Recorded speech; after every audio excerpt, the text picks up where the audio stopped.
ना फोर एक डेफिनेशन है, फोर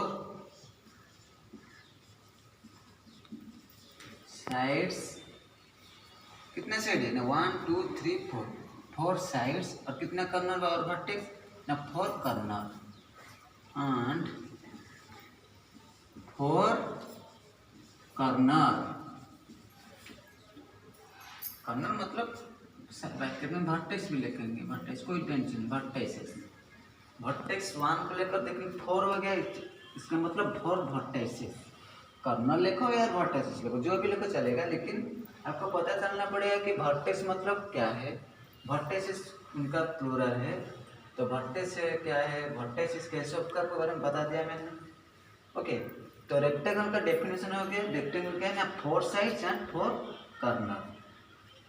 ओके, देखो बच्चे मैंने आपको रेक्टेंगल के बारे में बताया और ये एक स्क्वायर है, तो डिफरेंस तो है क्योंकि सिमिलरिटी भी है। सिमिलरिटी क्या है ना, उनका भी 4 साइड्स है और स्क्वायर का भी 4 साइड्स है।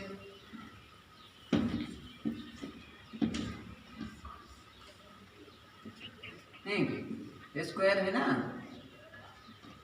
उनका 4 साइड्स है, उनका भी 4 साइड्स है, उनका 4 वर्टेक्स है, उनका भी 4 वर्टेक्स है। लेकिन डिफरेंस क्या है ना, डिफरेंस ये है ना, उनका जो साइड है ना 1 2 3 4, ये जो 4 साइड है ये इक्वल है, लेकिन रेक्टेंगल का इक्वल नहीं है। रेक्टेंगल का अपोजिट इक्वल है, मतलब ये ऊपर है, ये नीचे, ये लेफ्ट साइड है, ये राइट साइड है, तो अपोजिट, ऊपर नीचे और नीचे, जो मतलब अप डाउन लेफ्ट राइट, तो ये अपोजिट है ना, तो वो वाला जो साइड है उसमें सिमिलर रहेगा। जो ऊपर जो साइड है, जो ये साइड है, वो नीचे वाला जो साइड है उनसे सिमिलर होगा। तो उससे पता चल जाएगा कि रेक्टेंगल और स्क्वायर के बारे में। लेकिन स्क्वायर का क्या है ना, ऑल साइड्स आर इक्वल, मतलब जो 4 साइड्स है ना 1 2 3 4, इस total 4 sides are equal. Okay, तो रेक्टेंगल का डेफिनेशन में लिखता हूँ, देखो 4 साइड्स एंड 4 कॉर्नर्स और वर्टिसेस। सेकंड लिखेंगे क्या ना, ऑपोजिट साइड्स आर इक्वल। क्या है ना, opposite sides are equal. Okay, ये रेक्टेंगल का डेफिनेशन हो गया ना, 4 साइड्स एंड 4 कॉर्नर्स। सेकंड क्या है ना, opposite sides are equal. Okay, और स्क्वायर का क्या है ना, स्क्वायर्स के विषय में सेम क्या है, फर्स्ट जो डेफिनेशन है, जो ये जो डेफिनेशन है ये भी स्क्वायर में लिखेंगे क्योंकि ये दोनों सिमिलरिटी है। इस ये जो फर्स्ट डेफिनेशन है ना, जो 4 sides and 4 corners by vertices, ये भी स्क्वायर में सेम आएगा, लेकिन डिफरेंस क्या आएगा ना, वो ऑपोजिट है, वो ऑल साइड्स है। ओके, तो लिखते हैं, देखो अब नोट करेंगे, आपका बुक में, आपका जो नोट बुक में है ना उसको नोट करेंगे, लिखेंगे। ओके, तो स्क्वायर क्या है ना, 4 साइड्स एंड 4 वर्टिसेस। ओके, मैंने कॉर्नर को बाद दे दिया क्योंकि आपको मतलब कॉर्नर वर्टिसेस सिमिलर रहेगा ना। हो गया, तो देखो 4 sides and 4 corners vertices.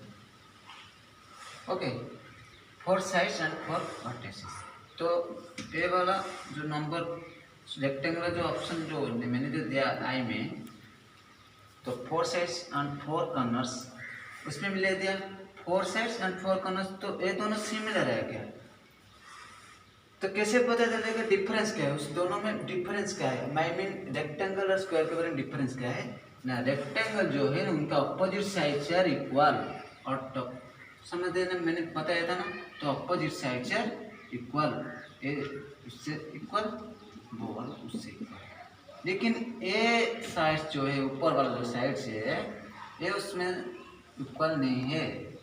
Okay, opposite में इक्वल है, तो लिख दिया। तो उसका सेकंड पता, आप बताओ तो यहाँ से क्या लिखेंगे ना, ऑल साइड्स, देखो ये जितना है वो भी है, ये सब ये, तो ये वहाँ से सब इक्वल है, वो वाला साइड से भी इक्वल है जो राइट साइड में, और लेफ्ट साइड में जो भी साइड है उनका भी इक्वल है, मतलब all sides are equal. Okay, तो बच्चों मैंने आपको जो शेप के बारे में बता दिया, तो आज स्क्वायर और रेक्टेंगल के बारे में जल्दी से बता दिया। क्यों आपको माधुरी सर भी बताया था, कैटेगरी में स्टैंडर्ड 1 में भी आपको बताया था कि रेक्टेंगल स्क्वायर के बारे में, लेकिन आप भी आपको स्टैंडर्ड 2 में जो आपका क्लास बढ़ गया ना, तो आपको क्या करना पड़ेगा ना, आपको मैंने बस स्टैंडर्ड 1 में बताया था कि 4 साइड से 4 करना है इक्वल ऑल्टरनेट, बस एक जो भी बात नया बात आ गया आपको स्टैंडर्ड 2 में, आप उसमें जो भी है वर्टेक्स क्या है उसको लिखने के बाद पढ़ेंगे। उसके बाद जो साइड लिखा है, साइड मतलब क्या है, आप भी उसको नोट में लिखकर याद रखना चाहिए। ओके, क्योंकि बार बार पढ़ने से आपको पता चल जाएगा कि वर्टेक्स क्या है, साइड क्या है, स्क्वायर क्या है, रेक्टेंगल क्या है, ये सब धीरे धीरे हो जाएगा। ओके, तो आप ये जो मैंने लिखा वर्टेक्स, साइड, रेक्टेंगल, स्क्वायर, सभी को आपको नोटबुक में लिखिए और उसको बार बार 5-6 बार उसको ध्यान से पढ़ो और याद रखो। उसके बाद मैंने आपको नेक्स्ट क्लास में जो और बाकी रह गया, जो क्या रह गया ना, स्क्वायर, रेक्टेंगल के बाद क्यूब, क्यूबॉइड और सर्कल जो भी है, ओके, इसके बारे में मैं आपको बताऊँगा। ओके।